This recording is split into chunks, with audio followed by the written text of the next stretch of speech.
Hi everyone, thanks for joining. My name is Adam Shipp from Arrow ECS, based in Canada, covering helping out with North America. Hopefully you're here to learn about the SLR and BPA for Palo Alto Networks. We're going to kind of break it down into two different sections. We'll have, starting off on the SLR, Security Lifecycle Review. Second half, we'll move on to the Best Practices Assessment. Just a couple of housekeeping points. The session is being recorded. You'll receive a copy of the recording at the end of the session or this evening once we get it all formatted and sent out. There is a Q&A throughout. If you have any questions, feel free to enter in your questions there. You can remain anonymous with them. The way that this works, there's kind of a slight delay between me talking and it being presented to you, so I'll probably just wait until the end to answer any Q&A questions that come in, and we'll try and have a bit of a verbal Q&A at the end as well. So starting off with the SLR, Security Lifecycle Review, take you over quickly the Arrow evaluation program, a little bit on sizing and scoping techniques, how we can get the right device. Take a look at the different device configurations that are going to be needed for us to run an SLR. Touch on the actual SLR itself, how to generate it, then moving on to the delivery of it, some research techniques and things to look out for, and the delivery strategy. So starting off with the Arrow evaluation program. The sales cycle with Palo Alto Networks, roughly 45 days. When we do an evaluation and an SLR, usually converts to roughly 8 or 9 out of 10, leading to a sale. So we start off with the discovery and demo, give the customer the chance to see the value, run an evaluation, give them a device to play with, to get in their network and get hands-on with. At that discovery and demo stage, we can also run things like a UTD, an ultimate test drive, to get them hands-on, show the technology.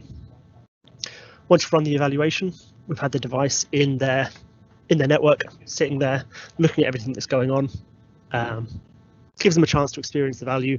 We present them with the SLR, the Security Lifecycle Review. Once we've presented that, gives them the opportunity to then refine the business case and make a technical decision to hopefully then close out the business. With the Arrow evaluation program, started in 2010, we see a roughly 88% success rate. Once we get an evaluation device into the network, usually it leads to a sale. We have both hardware and VMware series on either a 30, 60, 90-day trial, fully licensed with all the subscriptions and at zero cost. Zero cost to partner, zero cost to customer, shipping and everything included.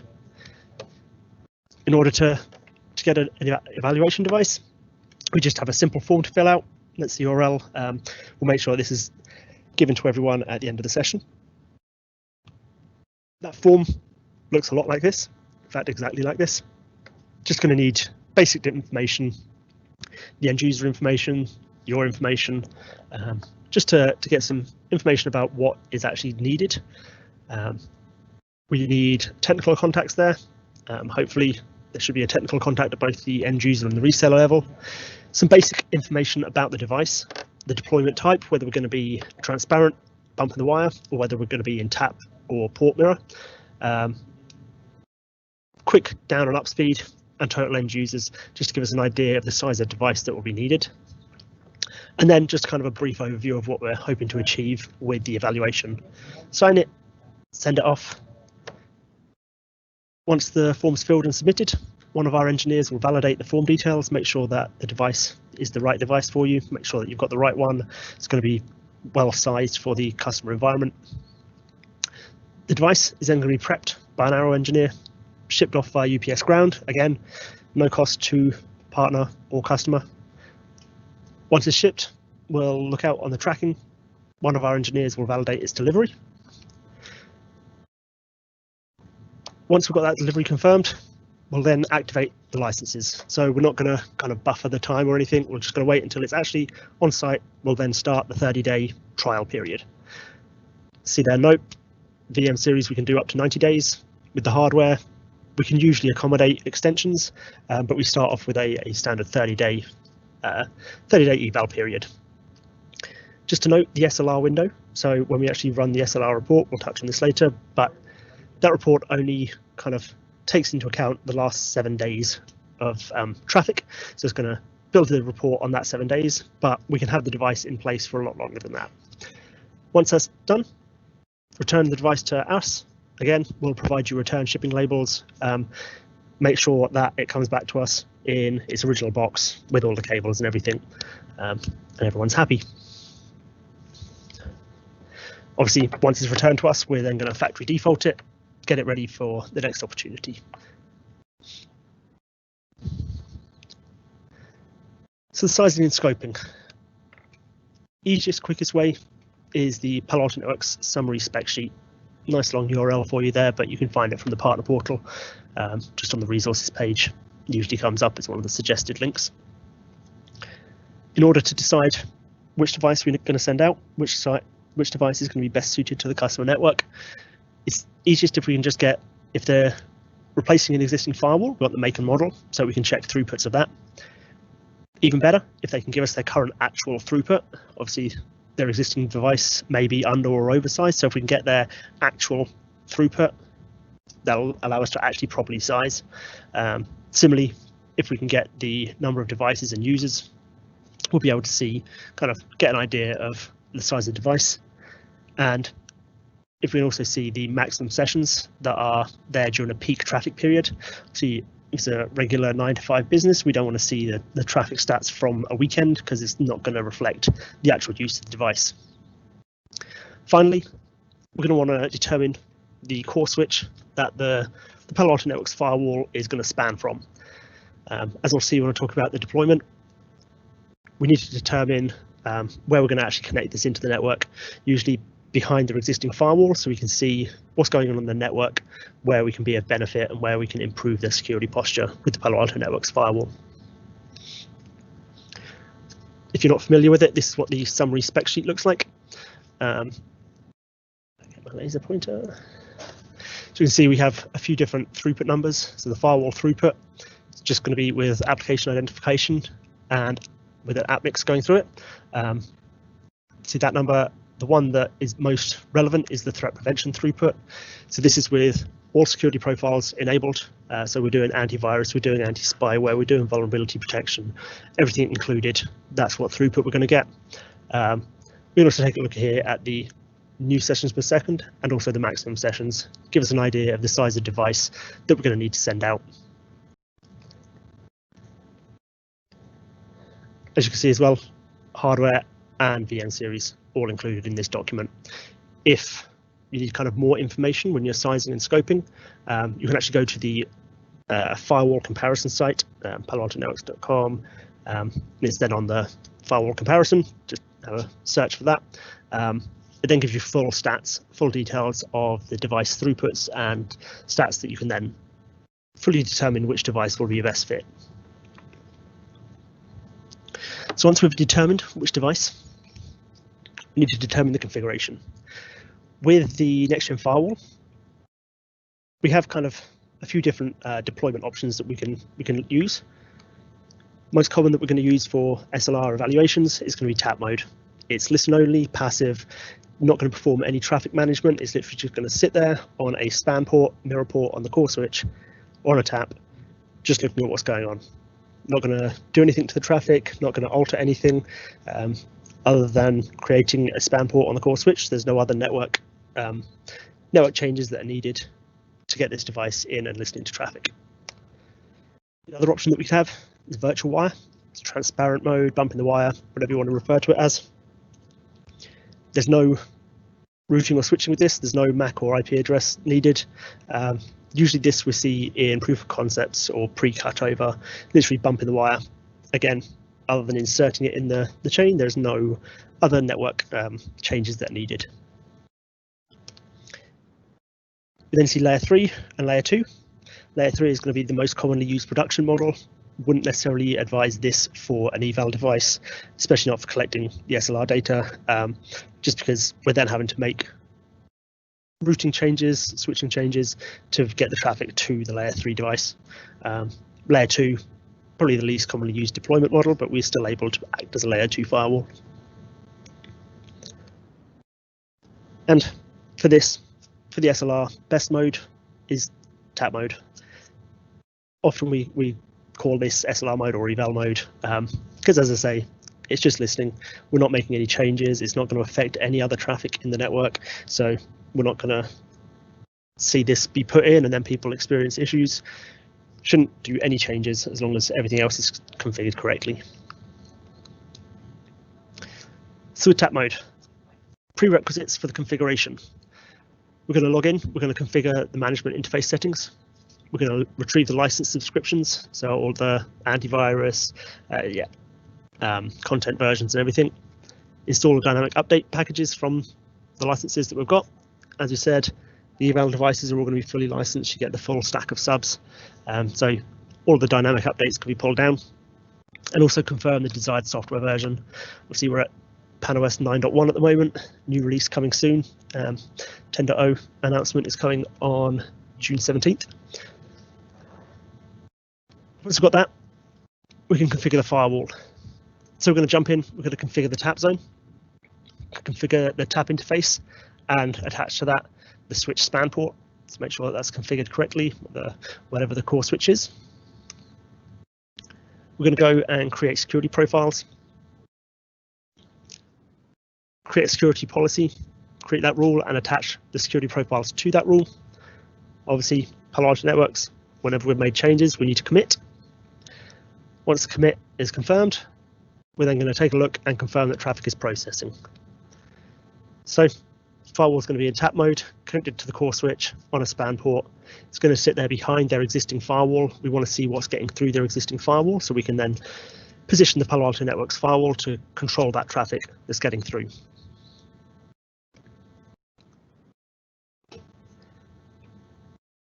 So in order to connect to the firewall, we have a couple of different options, depending on whether you're physical or virtual. With a physical device, you have physical ports, either the management port, the console port. With the console port, we actually have the option of using just a USB cable now with the newer devices. With the device, you should get a micro USB cable. Just plug it into your laptop or whatever. You can get into the console, so CLI on the console. Management, we can get CLI or GUI. With the hardware devices, your default management IP is going to be 192.168.1.1 on a /24. With a VM series device, ETH1 is going to be a DHCP client. Going to automatically get DHCP address from the network, so easier to connect in that way. The default credentials, whether it's hardware or software, it's going to be username and password admin. With software PanOS 9.0, I believe, or 9.1, you will now be forced to change that on first login. So first login, you're going to log in with admin. It's going to give you a prompt. It's then going to force you to change that password to something that's secure.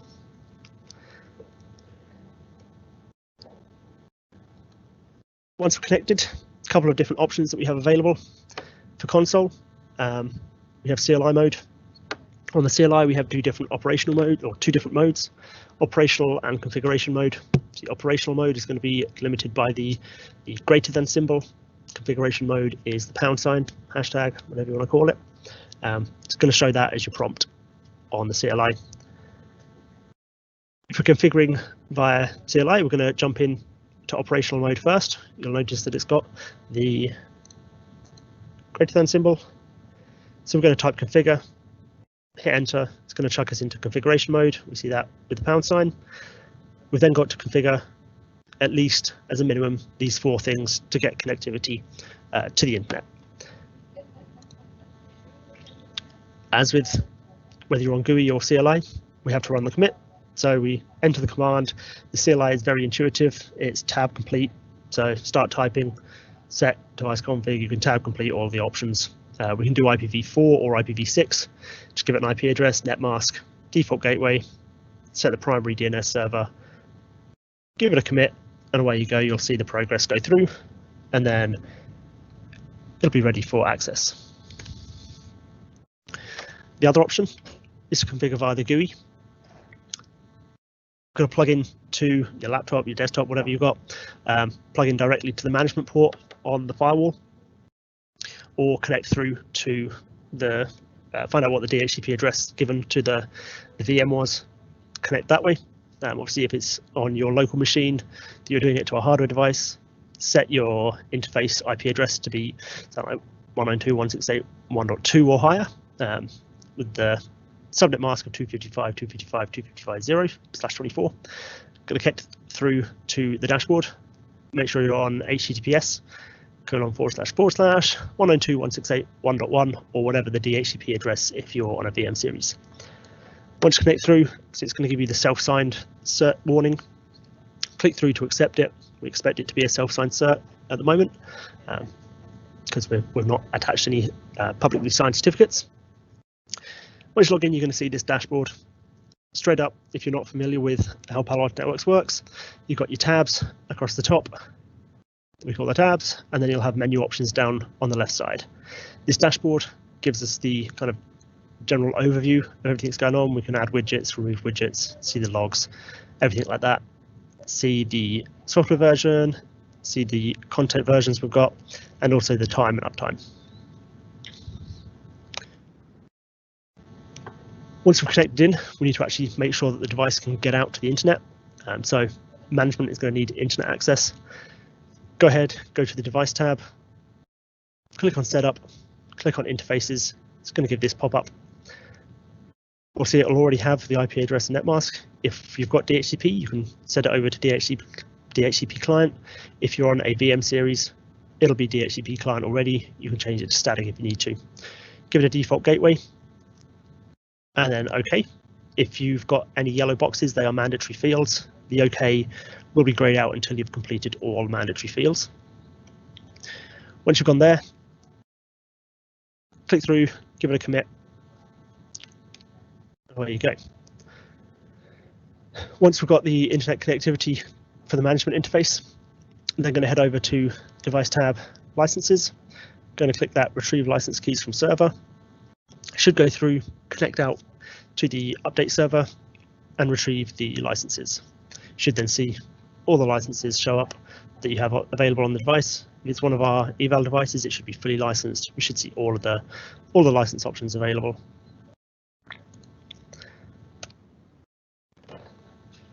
Next step, we're going to retrieve our dynamic updates. So we're going to go to the device tab. We're going to jump into dynamic updates, and we're going to click check now. That's going to go out. It's going to poll the server, the update server, check for any new versions of the software updates. First off, we'll have to download and install the apps and threats. Once we've got that, we can then download everything else. We can set a schedule. So as you see, the antivirus, it's going to check every hour, 1 minute past the hour, and it's going to download and install. Apps and threats, it's just going to do it daily. Wildfire, we're going to do every minute. You'll have the Wildfire license, so it can be, you can get updates every 5 minutes.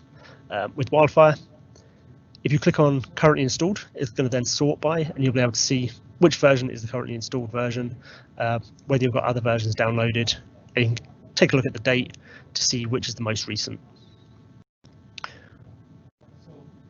You'll be able to click on one of the updates to download it. You can download and then install.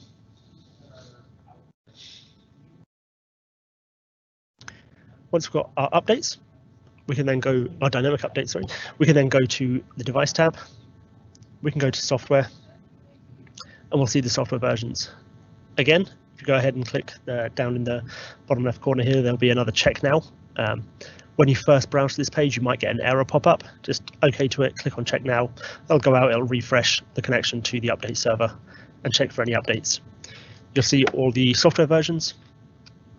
With Palo Alto Networks, we need to have the base version downloaded. So as we can see here, we've got 900 downloaded. Don't have to install that. We can then download and install the maintenance release that we want. So we've got 901 is downloaded, and we see a check that it's currently installed. See, it's advised to have the most current advised software downloaded, ready for going into your customer site. So we've got all of our device updated, we're connected to the internet. What we can then do is actually configure our device. So first up, we're going to create our tap zone. As it's just listening, it's only one-way traffic. We don't need to get two interfaces, so we're just going to create one zone, call it tap, give it the type of tap. That's all you need to do. Once you've got your tap zone created, go through and create an interface. By default, the hardware devices Ethernet 1 and 2 are going to be already in a vWire. You can either wipe out that configuration, use one of them interfaces, or use one of the other data interfaces. In this example, we've got Ethernet 1/8. We're creating as this tap interface. So click on the interface name, give it the interface type of tap, assign it to the zone of tap that you've just created, click OK, or give it a commit, and away we go. Next up, we need to create our security profiles. So if you go to the Objects tab, Security Profiles, it's going to list out all the different profiles that we have as the options. What we need to achieve here is alerting. We need to get all of these alerting in case they see anything. So with the antivirus, we can use default profile. The anti-spyware, we want to use the strict profile. Vulnerability protection, again, use strict. With URL filtering, we want to create a new profile, or we can clone a profile, give it a name of log all URLs, and then just go ahead and select or set all of them, all actions to alert for all the categories and under user credential submissions. It's going to make sure that we're alerting on every single URL that's accessed.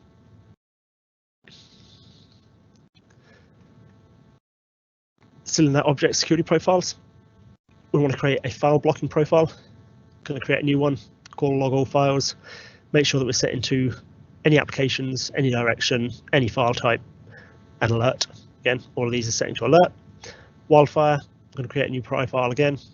Log all malware, any, both directions. Give it the public cloud analysis method.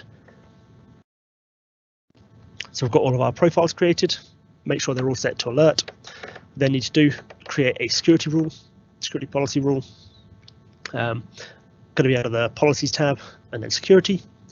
Create a rule, give it these details. So we're going to give it a name, set the source and destination, zone and address to be any application. Make sure our service and URL categories set to any. Important, we need to make sure we're allowing. We need to allow the traffic if we're going to actually do any of the alerting on the security profiles. Otherwise, we're just dropping. We're not going to actually see anything. Once you've set that, make sure we're setting all the profile settings. Make sure you're selecting all them profiles that you created. And importantly, make sure that it is set to log at session end. It is the default setting, but just double check that that is going to be the case. So this is how that security rule will look. See, we've got any address, any user, destination, any application, any service, any, we're allowing, and we've got all of our profiles set here. And we are logging at session end. Once we've created all of that, done all of our configurations, we need to go ahead and commit those changes. Going to push that candidate config over to running, make that actually active on the firewall. Once we're committed, give it a couple of minutes. Hopefully your network's busy, so we should then see traffic actually going through, and go confirm that by going to the monitor tab, taking a look at the traffic, seeing that we've actually got some hits going through there on the traffic tab. So then we're going to leave it on site, minimum of 7 days. We need that 7-day period that we're going to collect the data for. Once we've got that, we can then go ahead and take a look at our SLR. So SLR, Security Lifecycle Review. It's a report, it's a PDF report, basically a summary of your business and security risks that are seen within your network. It basically is a closing off point for an evaluation. Great closing kind of thing to feed back to the customer, or you can run these as a regular health check. Actually, if we can run these whether they're a current Palo Alto Networks customer or a prospective customer, we can run a security lifecycle review. It's going to provide you visibility into the apps and threats seen in the network. It's going to show any high-risk URLs. It's going to give us any known and unknown malware that's seen traversing the network. It's also going to list out all the SaaS applications that are seen within the network. As we mentioned, the SLR report is going to include traffic for the last 7 days. Obviously, because of that, we want to avoid running this during any holidays or breaks or weekends. Don't necessarily want to run it just across a weekend. unless you're a business that solely operates on the weekend, and then that would make more sense. But we need to see traffic. We need the most traffic that we can get flowing through the network to make sure that we're seeing all the relevant details.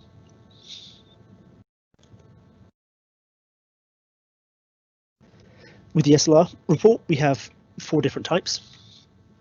Just going to skip over the Cortex for now, but we have the enterprise, service provider, and executive SLR. Them 3 are the standard ones.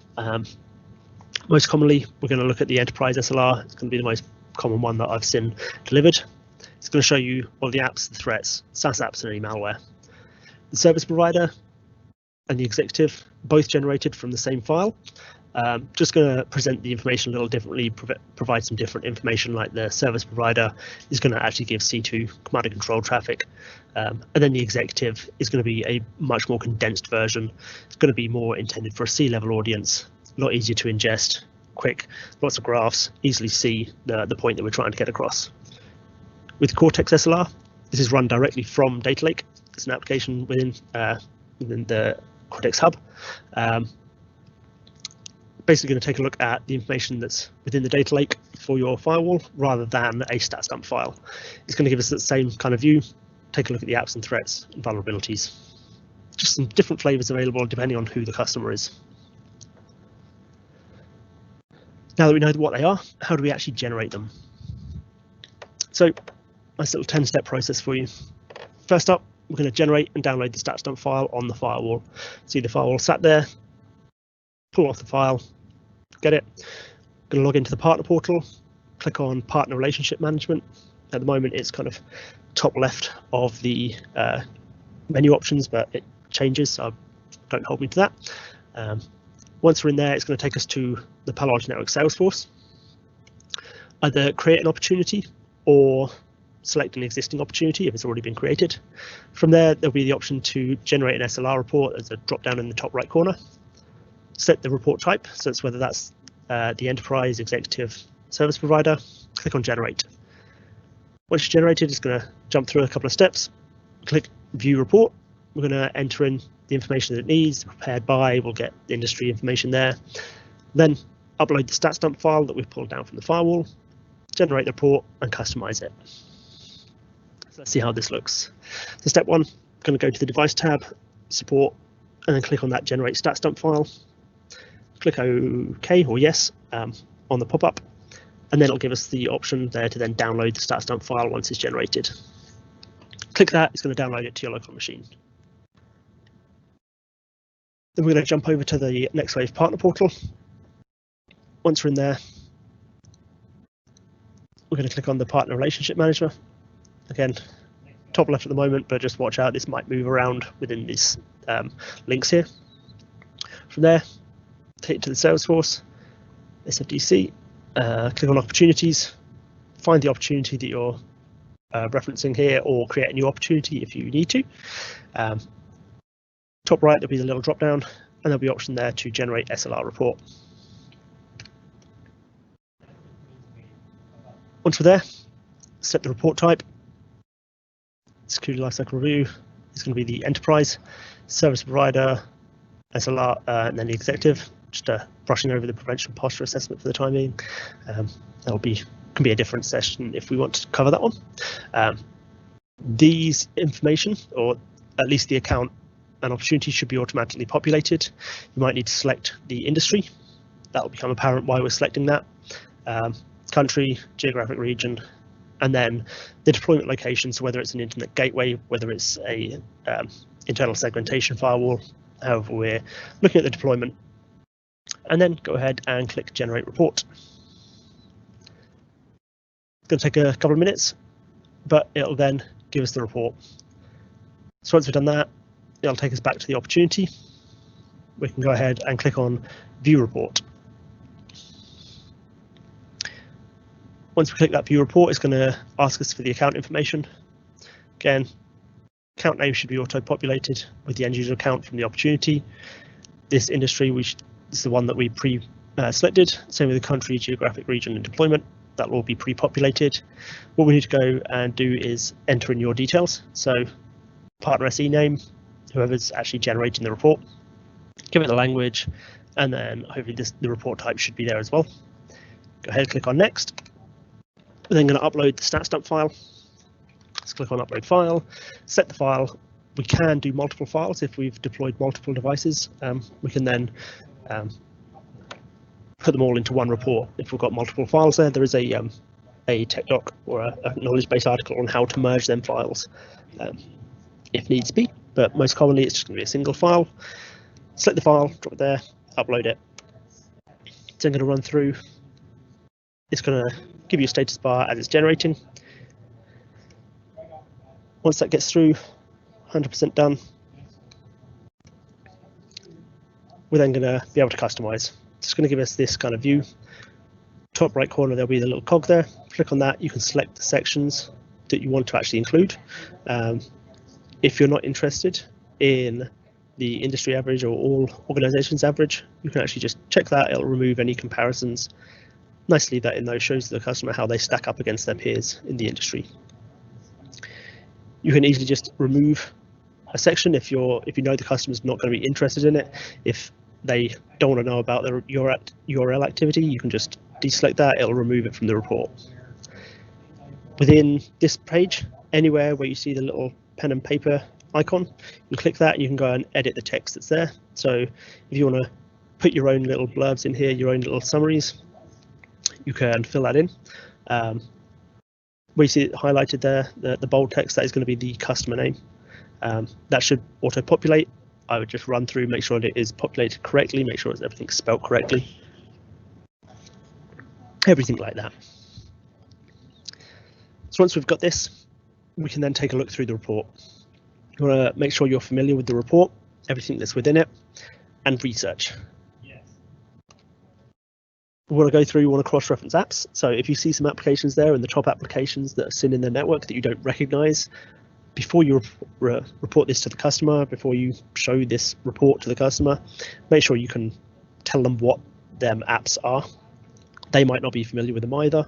They might be legitimate applications that are within their network that they use, but if not, take a look at the Applipedia. That's the application database that the firewall uses. So take a look in there. It's going to give you the details on the application, whether it's a risky application, some characteristics of it. It'll link you through to the Wikipedia page on the app, give you some idea of what it is. We want to specifically look for applications that have got a risk rating of 4 or 5. So they're the high risk applications. They're the ones that are known to be malicious, known to be noisy, known to be often used for malicious purposes. We want to take a look, review any recreational versus business critical applications. We want to see if your users are actually doing business work or if they're doing a lot of personal stuff on their corporate devices, going through the corporate network. Also want to study the high-risk URLs. So it's going to show us the top high-risk URLs. Make sure that you know what they are. Make sure you know what websites they're referencing, whether they are relevant to the company, whether they're relevant to the customer, or whether they are just malicious ones that we don't necessarily want to see on the network.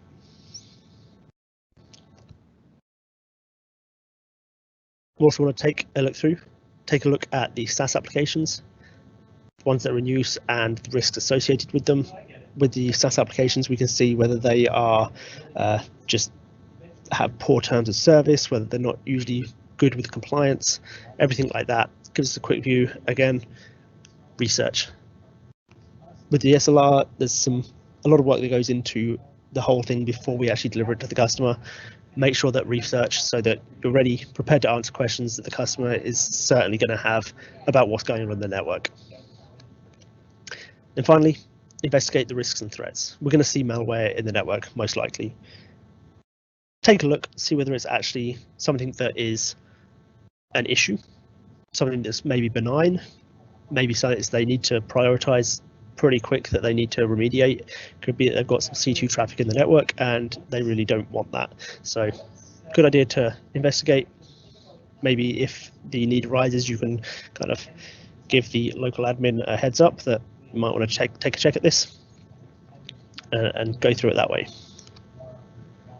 So once you've researched, you're comfortable with the report, we're going to take it, we're going to actually customize it as needed, make sure we've got our logo, make sure you've got partner logo, make sure you've got the customer's name in there, your name, whoever's delivering it. You've done your research, sure you're aware of any unfamiliar apps that are showing up as highly risky that's seen in the network. And then go and deliver the report, whether that's in person, whether that's virtual. Don't just hand it off to them and let them look through it. There's going to be questions. You're going to need to explain why some things show up as they do. So make sure that you are presenting the report to them, but also make sure you're giving them the report at the end so they can then actually take a deeper look through and go through everything that's in there. And then schedule the next steps. Interesting idea here is that next steps could be that they want to go away, they want to try and tune their existing firewall, and then they want to run this again. So we can do that, that's not a problem. 7 days, another 7 days with an eval device in sight after they've tried to tune their existing firewall. We can run this again, it's not a problem. Again, no cost involved, so get it in there, run another one, see how much has changed after they've tuned their existing firewall. Exact same process, go report it again, deliver it, say, we've still got this stuff going with the Palo Alto Networks firewall, we can address these issues. Hopefully, customer's going to be happy with that. We're going to go through, everything's good, they're happy, the sale's made. What then happens if this isn't one of Arrow's devices, if it's your own NFR device? Obviously, we need to factory default. Few different options. It's just a standard factory default. We can also do DoD and NSA level defaults.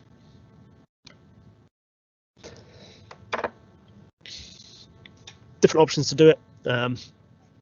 Different ways, CLI or CLI or on boot. It's gonna remove all logs, restore the default configuration, and remove any reference to the customer from the device. So we need this for privacy regulations. Don't want to be sending out a device with one customer's information to a new customer. Wouldn't look very good.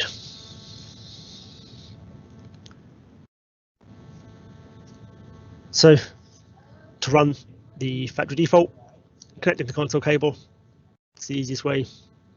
Reboot power on the appliance.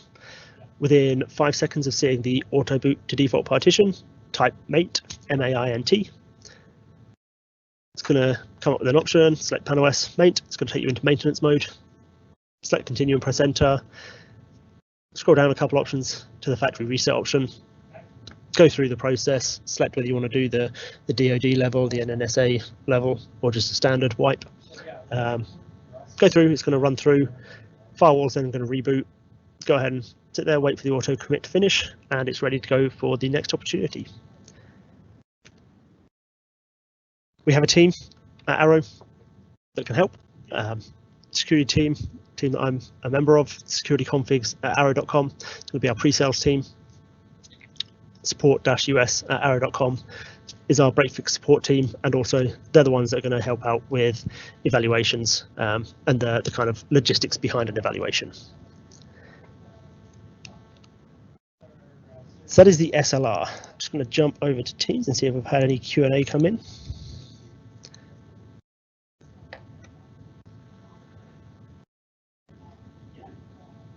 Looks like we're clear on the Q&A for the SLR. So the SLR is going to be primarily for new customers, prospective customers that aren't necessarily already using Palo Alto Networks, or maybe they're endpoint customers and looking to get Palo Alto Networks firewalls to complete the security operating platform that they have implemented.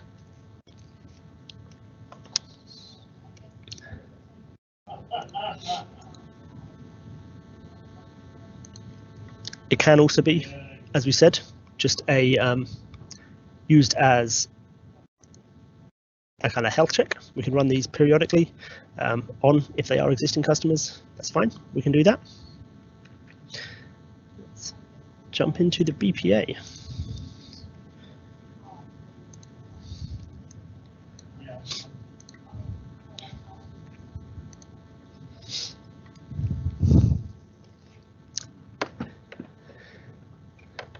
Okay, so once we've run the SLRs, we've got them out of the way. They are now a Palo Alto Networks customer, hopefully they're happy. Hopefully they're happy with their investment. What we can then do is a BPA, best practices assessment. It's going to basically show off that their firewall is doing as it should be. And if it's not, it's going to help us remediate and get the firewall, getting the most out of the firewall. So in this part of the session, we'll take a look at the importance of the best practice, how to generate the report. We'll take a look at how to evaluate the different sections of the report that we generate, and then how to prioritize the changes that we're going to highlight from this report. Primary use cases that we're going to see, misconfigurations is going to highlight quite quickly any misconfigurations, anything that we're opening up, rules that we shouldn't be opening up, open up access with any rule that's going to not give us controls later on. It's going to highlight that. It could also be used if there's been a change of personnel. So if you want to go through and validate, if you've maybe got a new admin comes in, validate what's already implemented there, make sure that we're looking as good as we can be. If it's a dormant account, so purchased a device a while ago, no one's been in, no one's checked on them for a while, we can go in with a BPA, best practices assessment, just kind of let them know that we're still here, show the firewall, see what's going on there, see if maybe we can add on some subscriptions, maybe the device is overloaded, so we might need to get a new device in there, that kind of thing. You can also run these as a regular health check. As we'll see when we get into it, it'll show us a delta between different versions that we've run. We can run these periodically, and we can run through and see how much we've improved going through as we've run these. And leading from that, these can be run as a post-migration engagement. So if you've got the customer, you've migrated them over from a competitive firewall, we can run this and show that we've adopted a full security posture from a previous version, previous firewall. So the benefits of a BPA, starting off here with the customer, going to easily identify configuration shortcomings, and they're not as secure as they think they should be. They're not using the most that they can from their firewalls. We're going to highlight that, make it easy. It's going to help them protect their users, their customers, their partners, and their data. Obviously, kind of tied to the misconfigurations. If there's a misconfiguration, chances are that's probably opening up a hole in the network. And tied to that, it's going to help them pursue a zero trust principle. With Palo Alto Networks, it's all about the zero trust. Trust nothing, only allow what we want to allow and what we need to allow. It's also going to be a benefit to the partner. It's going to help improve your customer prevention capabilities. So it's going to show you off as a good practitioner for your customers. It's going to ensure configuration confidence to the customer. And it's also going to help with a bit of an upsell. You can discover subscription and services opportunities. So at the end of this, it's a great tool to highlight where we could maybe go in, provide some professional services to actually remediate whatever's highlighted within the report.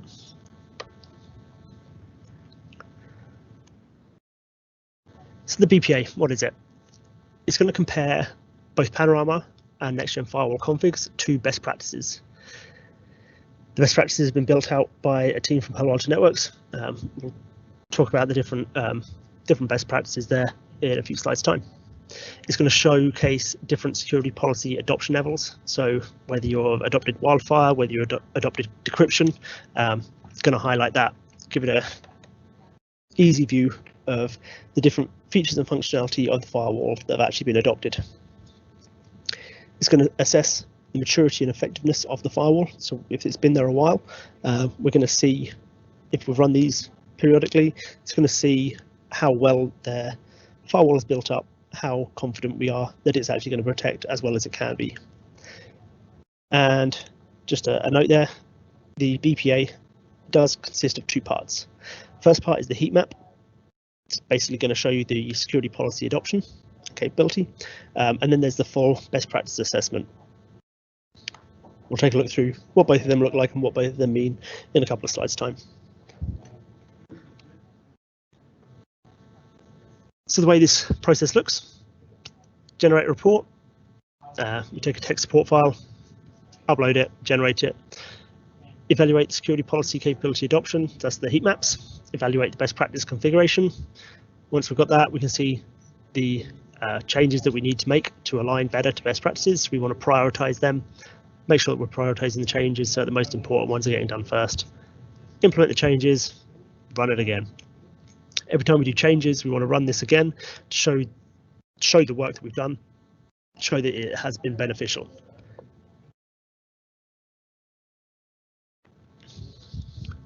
So how that process looks: identify the opportunity. It's a dormant account. We've just done some professional services work. We've just done a migration. Great opportunities for a BPA. Take the firewall, generate and download the tech support file. Go ahead, go to the device tab, support section, click on generate, and then download the tech support file.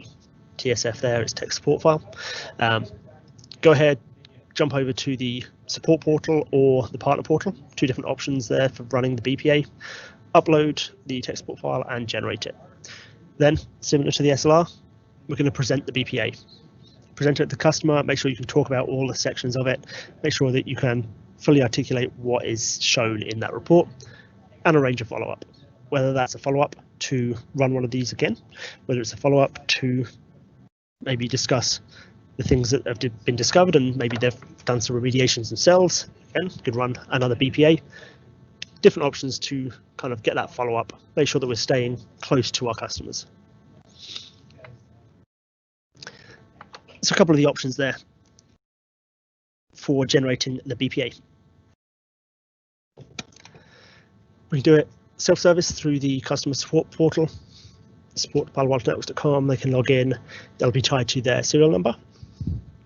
Other option is through the customer success site, so customersuccess.paloaltonetworks.com/BPA is going to take us directly to the BPA site. From there, log in, we can generate the reports there. It's going to show there any reports that we've run and the serial numbers they're tied to, whether it's from Panorama or from the next-gen firewall itself.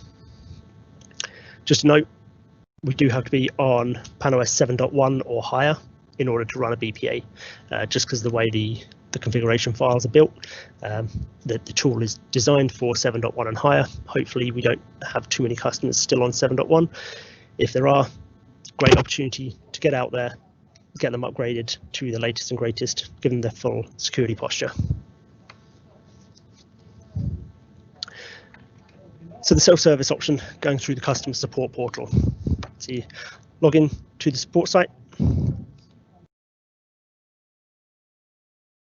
Just going to run through, go to tools, go to best practice assessment.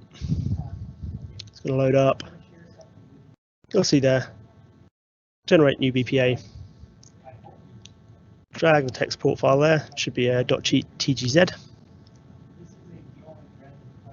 Over there, it's going to upload it.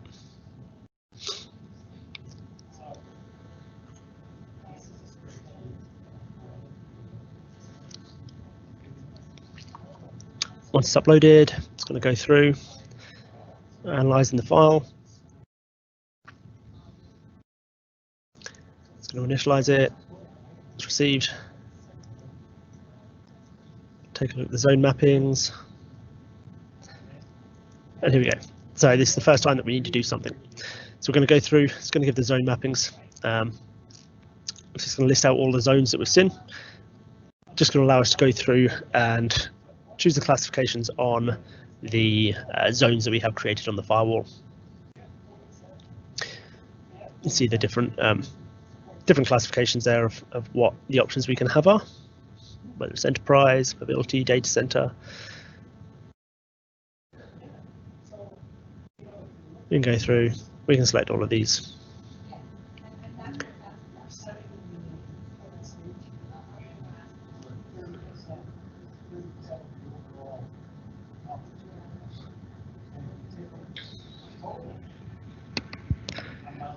So we're going to go through, we're going to select our options.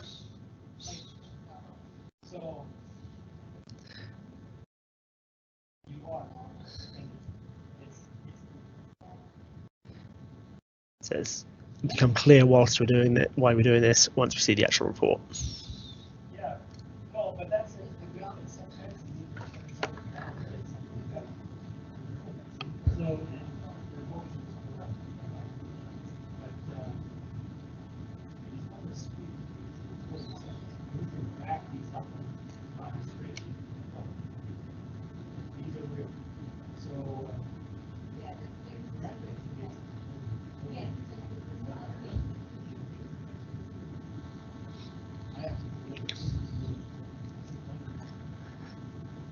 my colleague built this, he was deliberating on which architecture classification best matched the different zones.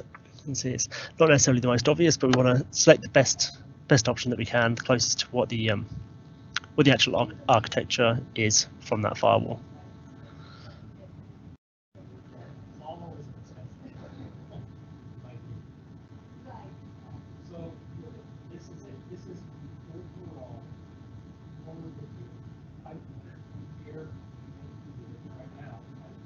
You can see you might need to scroll down. We've got a lot of zones here. If you don't want to do that, you can skip, or you can just go ahead, go to next. Again, like we did with the SLR, we want to select the industry. It's most relevant. Go ahead and click on generate and download. It's going to go through, it's going to pass through, generate the files.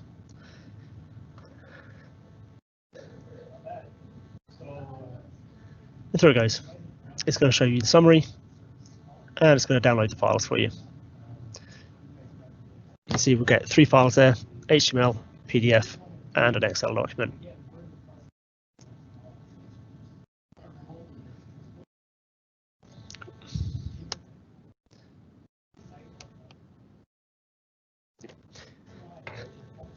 So how that looks, it's exactly what we did.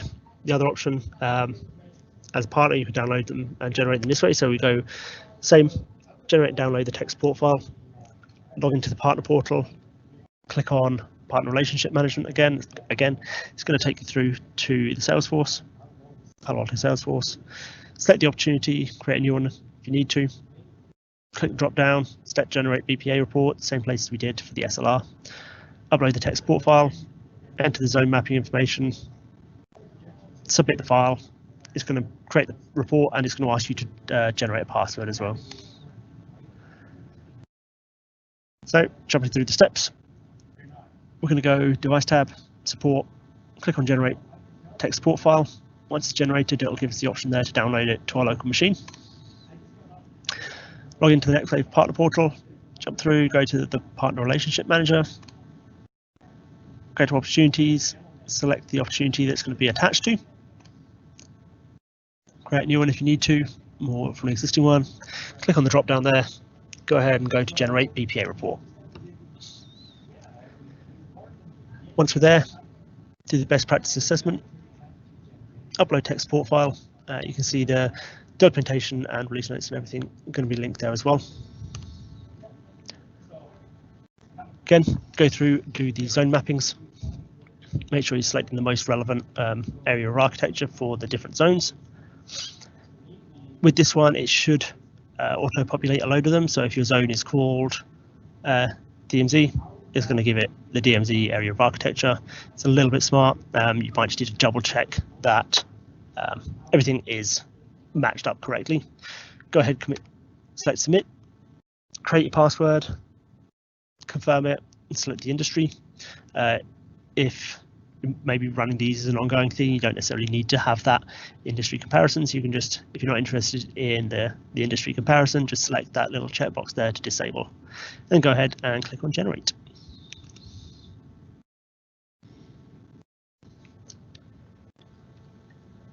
So then a little bit on the input and output. So once we get the file, so download the tech support file. It's going to be a .tgz. Once we've done that, uploaded it, gone through the whole process, it's going to output the BPA.zip. So you can see there is that BPA. It's obviously built on the 31st of March, the version of BPA tool that it was done with. So that BPA zip, as you saw in the little video, it's going to create 3 files. It's going to have the HTML, PDF, and the XLSX. So it's the report HTML. It's going to give you an executive summary PDF, and it's going to give you the failed best practices check. If you have run one of these before, that PDF is new in one of the newer versions. So that's an extra little bit of information that we get from the BPA. So from within that HTML file, we're going to get 3 parts. Security policy capability adoption, this is the heat maps, the best practice configuration, and then the prioritization of the best practice changes. So first up, the heat maps. So security policy capability adoption. It's going to easily display your overall adoption. You're going to see a percentage, and then in brackets after it will be the change. So if you've run these periodically, you've run these more than once, you'll either see no change if there hasn't been any change, nothing's been configured for that section, or plus or maybe minus if something's been changed that's actually reduced the adoption of a certain feature. So we can see here, wildfire is not very well adopted, whereas we've got antivirus, anti-spyware on some rules, URL filtering, we've got some stuff on, file blocking, but we're not doing anything with credential phishing or data filtering. You can see we obviously didn't select the box to disable the industry average, so we can see what the industry average is and how we compare to the adoption from the industry average. And then the best practices, how well we align to best practices. Within this, we're also going to see kind of the different feature adoption. So whether we're doing App ID, making sure that we're fully utilizing the application capabilities of the firewall, same with user ID, whether we're got a fully user-based security rule-based, whether we're doing all the protections we can based on users. And also, if we are doing just a service and port adoption, whether we're specifying the ports that we're allowing, services that we're allowing, or if we're just allowing any.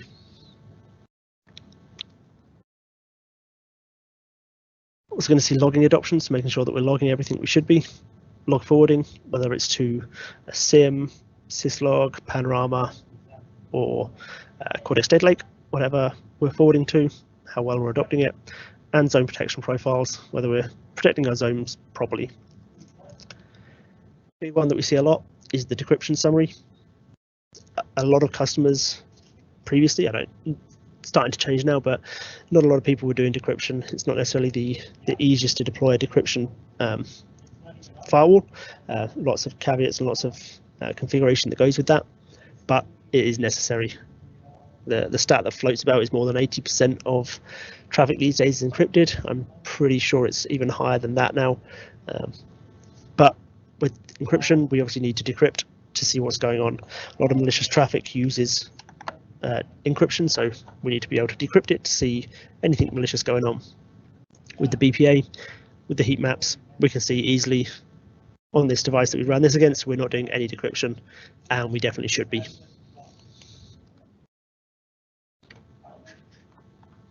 Then we're going to get this adoption goals. Let's see, best case scenario, 100% should be there. All outbound internet traffic, close to 100% security policy rules as possible with everything. Just get an idea of the goal that we want to set, how close we want to get. So once we've got that, that's the heat maps. Moving on to the actual meat of the report is the best practice assessment. That's what the whole thing is built for. 243 best practice checks that we're going to evaluate against. Again, whether it's next-gen firewall or whether it's panorama, we'll get a pass or fail outcome. And within the report, we're going to see that the results are going to be kind of grouped like the PanOS tabs. So we'll see a summary, we'll see the policy, we'll see objects, network, and then device and panorama, as you can see there. So we see the policies, objects, network, and device, like we see the tabs at the top of a firewall GUI.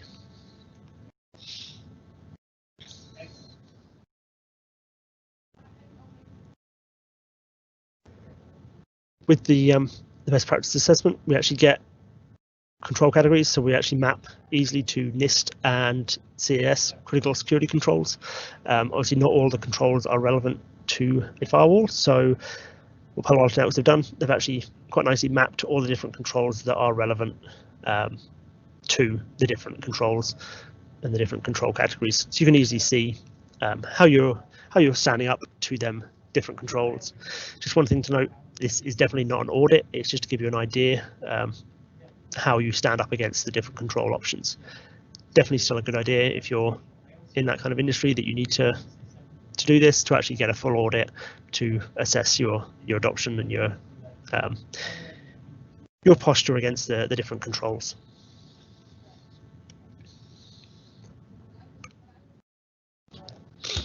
to the report, we're going to start off in this summary, scroll down to the device info. We're going to see when the tech support file was generated. We're going to see when the best practice assessment was generated and the report version. Also then going to see the deltas. So we're going to see the date that it was run previously, and the policy passing percent, object passing percent, different percentage passing, how we've changed from date to date.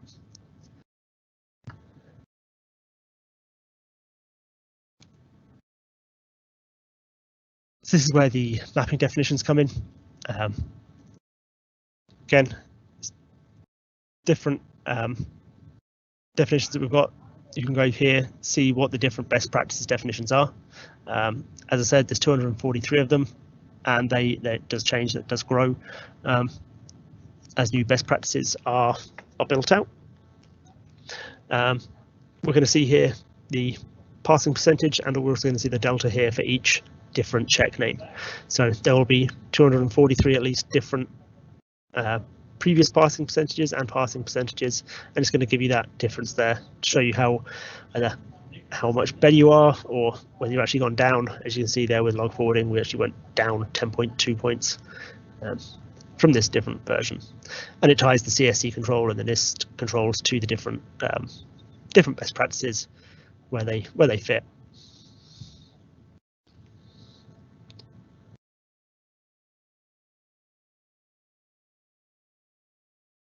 If you go to the Learn More section, it's just going to give you some references, different documents there that you can go through, do some reading, do some research to better see how the best practices fits, what the need of it is, how to review the summary, how to review all the different pages, what everything means.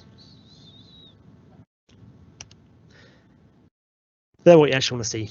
So within the report, anywhere where we see a red number is going to represent the number of failures to best practices that we see in that section. So if you click on policies, see here, clicking on security, we've got 8. So under policies, we have 14, security, 8 failures. Go ahead and click on that. It's going to show us our security rule-based checks. It's going to show us the rule base and then the different checks. It's going to show you the different checks. It's going to show you whether they're passed or fails. And we can actually select this drop down and see whether we just want to see failures, whether we just want to see passes, anything like that.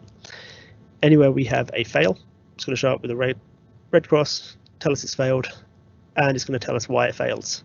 So different options here. So you can see it's not good to have disabled rules. If you've got disabled rules, it should only be temporary. Shouldn't leave them disabled. If they're disabled and they've been disabled a while, chances are they're not needed, so just clear them out. And it shows you how many for that one. It shows easily that we've got 7 disabled rules. Pretty obvious how we can remediate that one.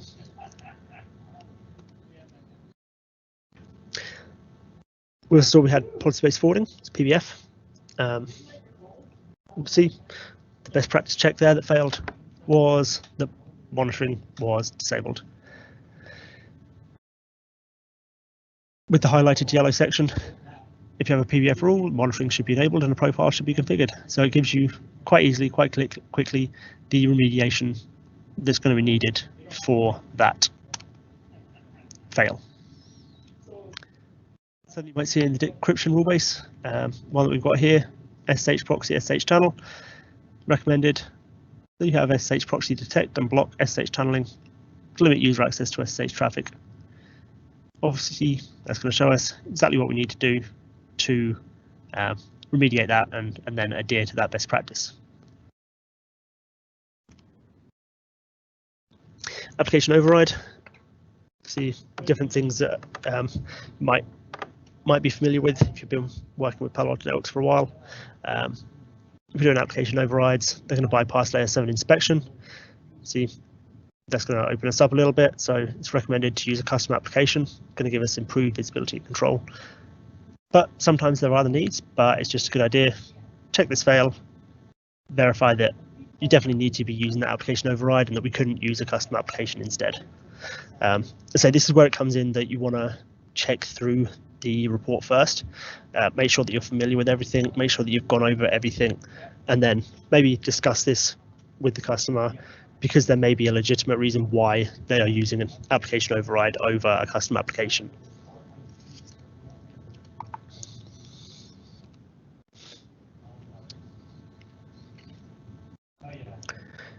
Just want to note here, since we're going through these, if it's a larger device and you've got multiple VSys, you can actually select to drill down per VSys or just view all.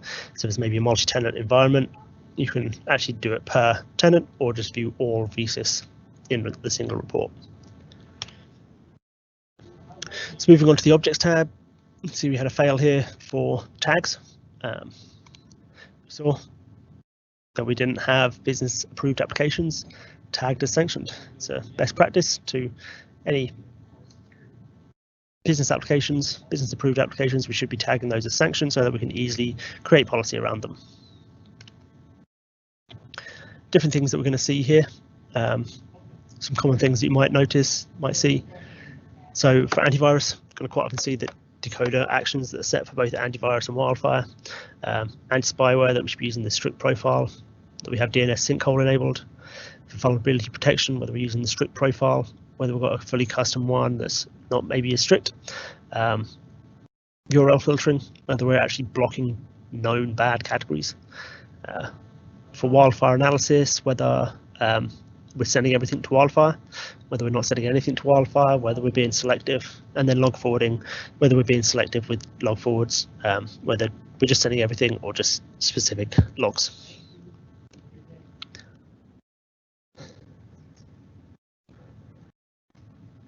In the network tab, going to break it down. We're going to see zones, global protect portals and gateways.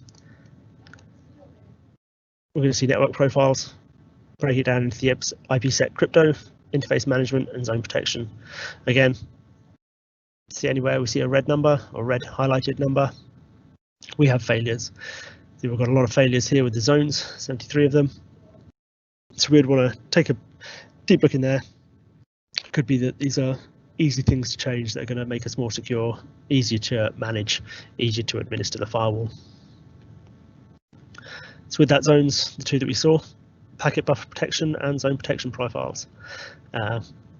Again, we can highlight not necessarily just all the fails, we can also highlight the passes. So good idea when we're presenting this to a customer to highlight where they're doing good as well. No one likes to be just told that it's all bad.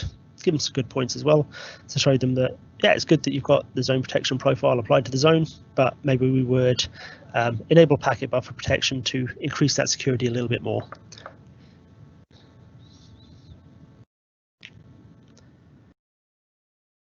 The Global Protect portals page, some common ones here, the client authentication, allowing users to save credentials. See, obvious why that one might not be so secure.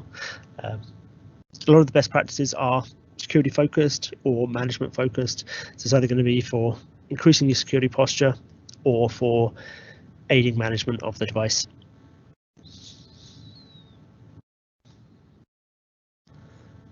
Global Protect gateways, again, it's common fails that we're going to see.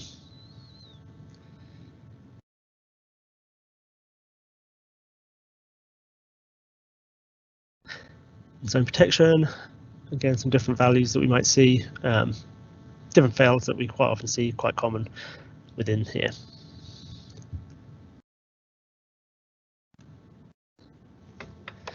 Under the device tab, it's going to be more at the device level, obviously, and also panorama settings that don't adhere to best practices. So whether we've changed settings, whether we've just left things at default and they're not necessarily best practices. You can see things like the software version, maybe we're running a known buggy version, or we're just running an old version. Show up there, whether we're not scheduled our dynamic updates correctly, whether we're not scheduled at all, make sure that all of our licenses are valid, all of our licenses aren't running out soon, and that we are kind of got the licenses that we need. Things like administrators are going to show here. So obviously with a security device, everyone that is administering the device should have their own admin account. We shouldn't just be using the generic admin. Not going to be very easy to audit if we're all using the same admin account. things like that are going to highlight there. Any authentication profiles we've got, whether we've got our user identification adoption, going to see all that within this tab on the device tab.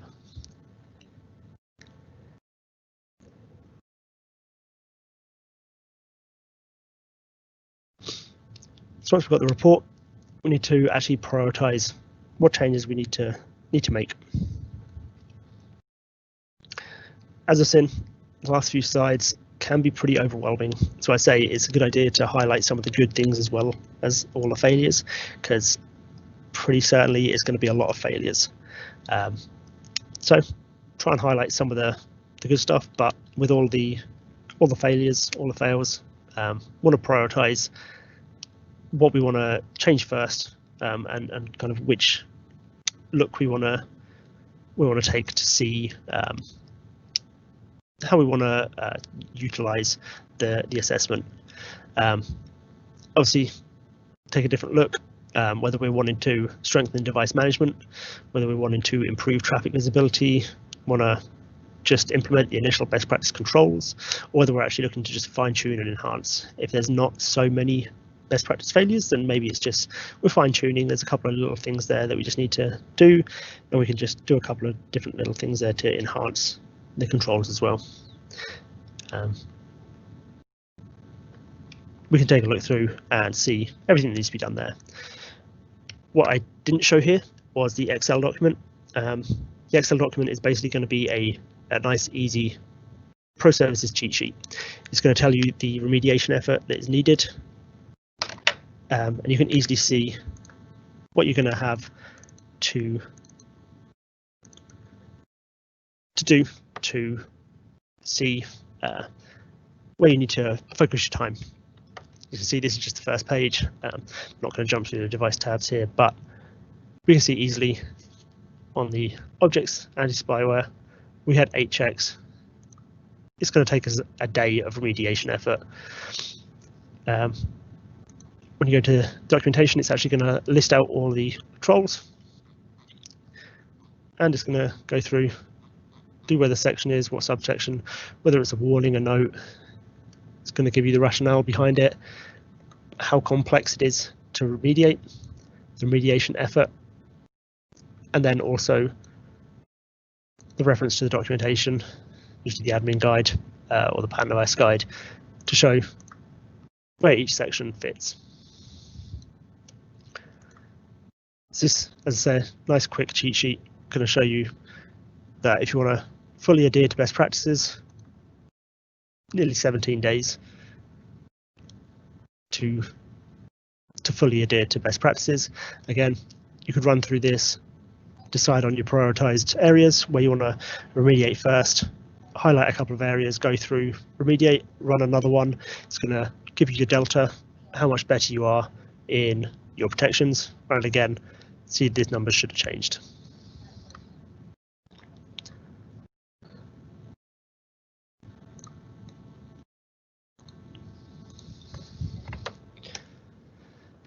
And at Arrow, we can help you. We have different programs, different options, whether it's a full mentorship program, so we can shadow you, we can host them for you, so we can run on your behalf. We can just shadow you, you can shadow us, kind of do it a 3-pack where we'll run one and you shadow us, you run one, we'll shadow you, and then you should be going on from there and able to run them by yourself. Or maybe you want to give it a shot yourself first, get the file generated, build a report out. We can then just go through the analysis of the file with you to then allow you to report out to your customer as to what you've actually found in the BPA. For any of that, if you want any more information on that, reach out to the pre-sales team, securityconfigs@arrow.com. Myself, Leon, one of the guys, will be able to help you out. We'll be able to set you up and get you booked in to help you with your BPAs and SLRs. Happy to do both.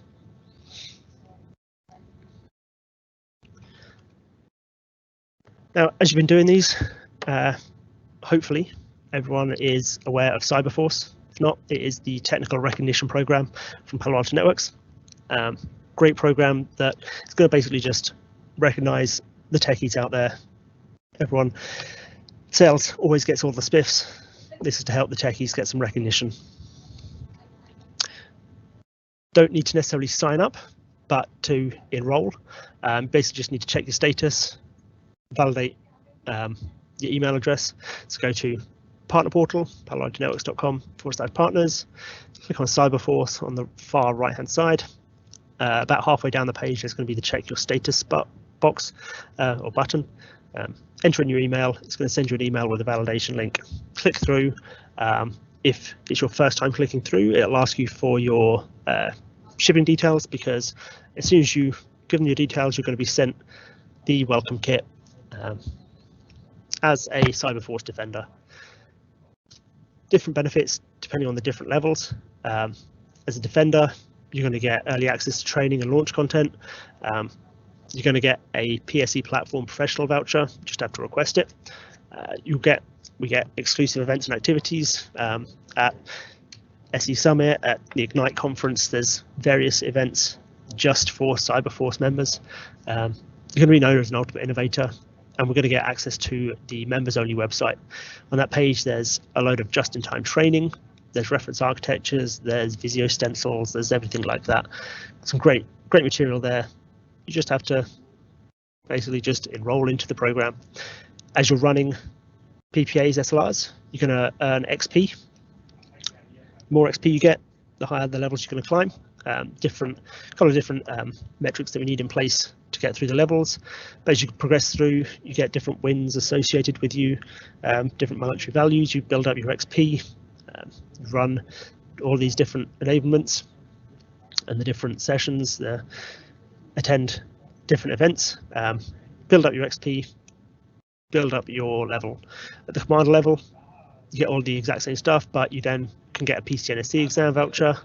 There is the PA220 promotion, so I don't know how many it is exactly, but the first so many to qualify as commander each quarter, I really believe it is, actually receive a free PA220 with a year's licensing. And again, still get access to that members only website with a just-in-time training, reference architectures, and much more.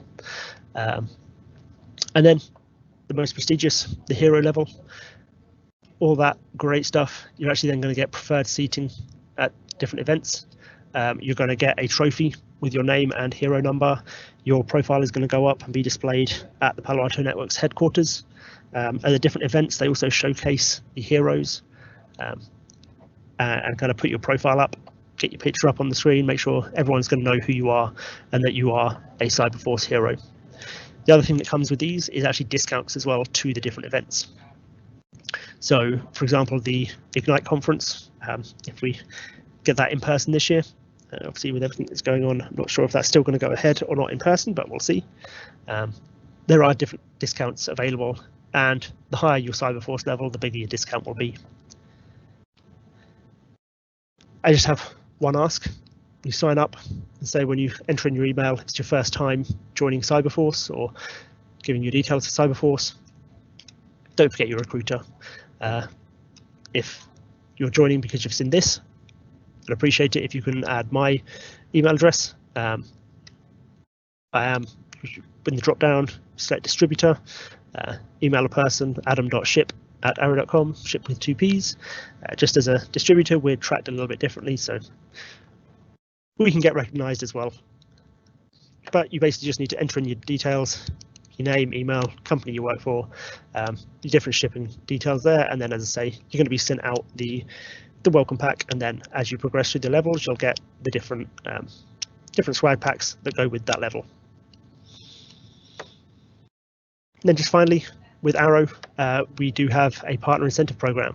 So let's see the details of it here, but basically following this session, you've participated in this event 90 days from today. If you run a BPA or an SLR, it's presented to the customer, you can go ahead, click on the link. This link will be sent out to you, and you can go through, select that as long as you're eligible to participate in these events. And you basically can go through, select one of these prizes or one of these gifts, whether it's an at-home meal kit, wine tasting flight, Visa gift card, a quarter-zip pullover, or a Raspberry Pi. Different options there. Just to give back to you guys, when you're running the BPAs and SLRs. See, double whammy on the benefits to running them. Get this and sign into Cyberforce. You're going to get the different swag that goes with the different levels as well. Obviously, full details can be found there in the terms and conditions. And as I say, details of this, if you haven't seen it already, will be sent out in the coming days.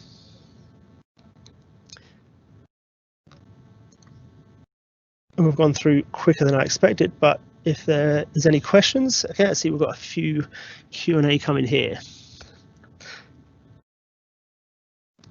Okay, so are there any switches Palo Alto SLR BPA's firewall don't have the capability to connect with, or can they connect to any switch out there in the market today? I want to make sure I don't get a partner customer to get the equipment to the SLR. So as long as the switch can have a span port or mirror port, we can connect to it. We're not actually talking to the switch itself. We're just shove the traffic down through from that switch. So as long as the switch can support a span port, we're good with that. The other option would be to use a tap, so a hardware tap from somewhere like Ixia, Keysight. Could be an option if it's a kind of more unmanaged switch, smaller customer that maybe doesn't have the ability to add a span port, or maybe the switch is already maxed out. We could use a tap there as well. Can we use the BPA as a hardening tool for the firewall? Yes, technically, yep. So it's going to basically tell us where we are lacking. So effectively, yeah, it is just that. It is a hardening tool. It's going to tell us anywhere where there's obvious holes, where there's any deviations from best practices. The best practice should then align us to make the firewall as secure as possible. And then just one last one there from Steve. So let's publish that. So we've answered them too. One there from Steve. NIST 800-53. Are you asking if it supports that or to what that is? I'm not too familiar what the specific NIST control numbers are.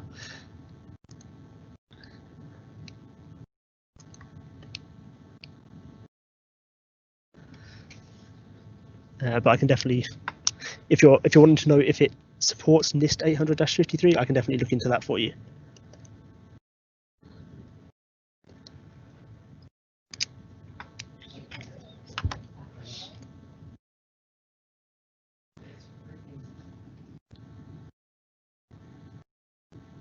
Control assessment.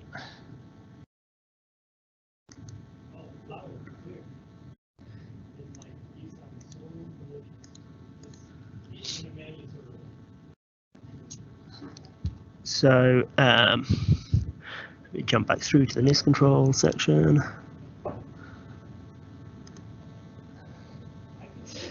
Just trying to find the slide here.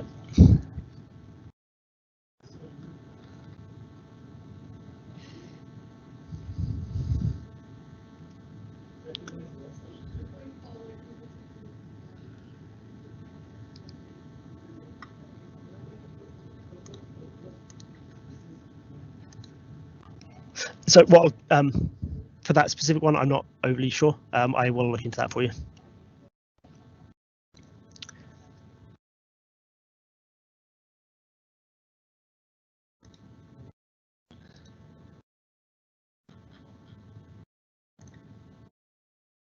With that, I'll wait and see if we have any other questions come in. If not, thanks very much for joining, everyone. Hopefully this was beneficial. As I said, if you're not already in Cyberforce, go ahead, jump in, get recognized for all that you're doing. Chances are that you're probably already doing all of these things that you need to do for Cyberforce. So if you just go in, jump in there, get recognized for all that you're doing. If you've done stuff in the past, it'll all be tied to you, so it's all going to still count. It's not necessarily that you have to give your details in order to qualify. Everything's already tracked in the background. And yeah, we will look forward to working with you all. Say we've got the different teams available, security configs at arrow.com. going to be your best bet to get help with either the SLR or BPA. And with that, hopefully everyone enjoyed the session. Hopefully it was beneficial. Stay safe out there and have a good day.